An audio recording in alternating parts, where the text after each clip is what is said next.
Mga kananay, January 2, nasa layasan ng kananay nyo, nagyaya si Mr. Gala daw kami sa Cubao. Ayan, at ang ano ng kananay, ang init ng panahon sa kami sa tapat ng init ng panahon. Ang mga kananay, heavy traffic ang hirap. Na-stuck kami dyan ng 15 minutes. Ang init pa naman sa upuan ko, nakatapat. Kaya, ang hirap, gusto kong umuwi, gusto kong Kaya lang si Mr. parang nakikita ko naman nag-i-enjoy. Sige lang, sige na. Ayan mga kananay, heavy traffic. Bakit? Ano nangyayari? Nag-uuwian na ba yung galing mga bakasyon? At ito na kami, naabutan kami ng traffic. Nagyaya si Mr. kasi ados naman daw. Baka wala pa wala pa yung mga biyahe. Naalala ko, dito na kami sa sasakyan. Bukas pala pasukan na. Ayan, ang kananay nyo, naabutan ng traffic. Sobra init ng panahon. Tapos, tingnan nyo naman mga kananay, kupad, tingnan. Eto na kami, nandito na kami sa MRT. Tingnan nyo mga kananay ang tao. Talagang dinagsa ang MRT ng mga tao. Sa labat na, ang dami. Daming pasahero, kung saan galing yan. Gawa siguro nga mapasukan, nag-uwian na, nagkanya-kanya ng uwi ang mga nag-New Year na sa kanya-kanyang pamilya. Ngayon, pasukan na bukas, kaya eto, habulan na sa pagsakay mga kananay. Si Mr. pinapila ko na doon sa ng ticket siya na pinabili ko kasi nasa special lane. Dahil kung ako ang pipila, ay abutin kami dyan ng alas 5 sa haba ng pila, nasa kaluduluhan kami, dumating kami sakto nang na kami. Ayan, na nga kami. Sabi ko kay Mr. ba't ba tayo napaluwas ng ganito? Ay, ang daming tao, ang hirap sumakay. Lalo siguro yan, pag uwi. Ayan, kananay ko. Kami dito na lang kami sa may mga, yung passenger seat na mga senior, mga ganon, PWD, mga bunchis, ganon. Doon na lang kami bumaba at doon sa regular, Diyos ko day, daming tao, yung tsinelas nyo matatapakan sa isa't isa, gawa ang tao doon dagsa, doon sa kabila. Tingnan mo naman dito, mahinahon ang nag-iisa nga lang kami, may kasabay kami sa likod, pero hindi naman ganun kadaming tao. Ayan, tingnan nyo naman mga kananay ang tao. Ayan, pinawag kami ni Lady Guard. Sabi doon daw kami sa kabila at may senior nga akong kasama. May dual citizen akong kasama. Charot, hindi senior. Dual citizen daw siya, hindi daw siya senior, sabi sa akin. Ayan, mga kananay. Andito na nga kami sa Cubao. Ewan ko anong binabalik-balikan ni Mr. ko dito sa Cubao. Hindi naman makakain ng tatawagin mong kakain na masarap at hindi naman pwede sa kanya. Pero gusto niya dito. Siguro lang na maiba ang lugar dahil nga daw bukas pasukan na ng mga bata. Di hindi na nga naman kami makakagala. Tindahan bahay na naman ang kananay nyo. Nakatali na naman sa tindahan bahay. Lalabas lang ng tindahan at bahay pag may kailangan bilhin sa labas. Ayan. Andito kami ngayon mga kananay, naghahanap-hanap nga kami kung ano ang makakainan. Kakain lang naman kami. Ano ba makakainan namin dito? Hindi naman siya pwedeng kumain at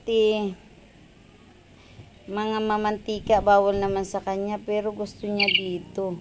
Kaya ayan, sige, pagbigyan. Ayan. Inanuhan ko, sabi ko, mamili ka dyan kung alin ang gusto mong kainan. Sabi ko sa kanya, siya, namimili nga siya. Ikot kami ng ikot kung saan kami matatarget ng plato. Ayan. Tinuro ko siya dito. Sabi niya ayaw niya dahil puro daw yung pizza dyan. Ayan, Italian pizza. French, ayun ganon. Ayan, at dito bumili ako ng 3 tempura. Bumili ako dyan sa Marugami. Udon. Bumili ako ng 3 tempura. Masarap ang kanilang tempura. Fresh ang kanilang shrimp. Kaya manamis-namis siya. Malasa talaga. Ano mo talagang sariwa ang kanyang hipon na ginawang tempura. At bumili nga lang ako dyan ng 3. Sabi ko, ano lang, i-take out lang. Ang ano lang mga kananay, diba? Nag-take out. May bayad yung pag ano, kasi 35 pesos din. Kasi daw, pag prepared daw, pag ano, diba? 35 pesos. Pero wala akong magagawa. Gusto kong kumain ng tempura. Kaya, okay lang. Sabi ko, okay lang. Ibalot na lang. Take out ko yan. Sabi ko. Ayan na, nandito kami sa Mary Grace. Dito sa may Cubao, Araneta. At sabi ko, kay Mr. doon kami kumain sa Mangan. Sabi ko kay Mr. doon sa Mangan kasi may isda doon. May mga ano-anong klaseng isda. Bangus, belly bangus, ganun. Misum bangus, ganun. Kaya sabi ko, dito na lang tayo. Kasi hindi ka nga pwedeng kumain ng mga mamantika. Dito kasi may inihaw na bangus. Ayan. Mangan. Parang ano siya, Ilocano, ganun. Parang Ilocano. Ayan, oh. Tumingin-tingin nga muna kami kung ano nga ang kanilang menu dyan. Ayan. Ayan, at may nakita nga si Mr. inihaw na bangus. O, dumayo kami ng Cubao, mga kananay, para kumain ng inihaw na bangus. Mario, anim, garapon. Kahit saan kami makarating, bangus is life. Ayan. Oh, hanap na lang kami ng upuan. Sabi ni Mr. okay na daw yan. At maya-maya uuwi na rin kami, pakakain. At ano pa nga bang gagawin dito? Daming tao kasi. Ang hirap sa labat. Di ko alam saan ang gagaling ang mga tao. Ang dami. Pag ano namin ng MRT kanina, pumila doon sa, hindi naman kami napila nga. Bumili nga ng ticket para pag namin, sakay na lang kami. Ayan, mga kananay. Para hindi ba kami maabala, didiretso na nga kami doon sa MRT. Sasakay na nga lang kami. Ayan, at inasis na nga kami. Ayan. Umorder lang naman ng inihaw na bangus. Ganun lang. Inihaw na bangus at ako, chicken inasal na may java rice. Ayun lang. At saka halo-halo. Yun lang ang in-order namin. Order ko, hindi na ako, natakam na nga ako sa tempura. Kaya nga, inuna ko na nga lapangin ng tempura. Lapangin talaga. Ayan mga kananay, salamat sa inyong panonood. Ayan, Mary Grace, oh. Nakakain na kami dyan, pero, alam nyo na, yummy ang bulsa. Ayan, ayan, ayan. At ito't kakain na nga kami. Taco Bell. Pinuntahan ko, hindi ko Ayan, pambata yung mga pagkain ganyan. Ayan, mangan.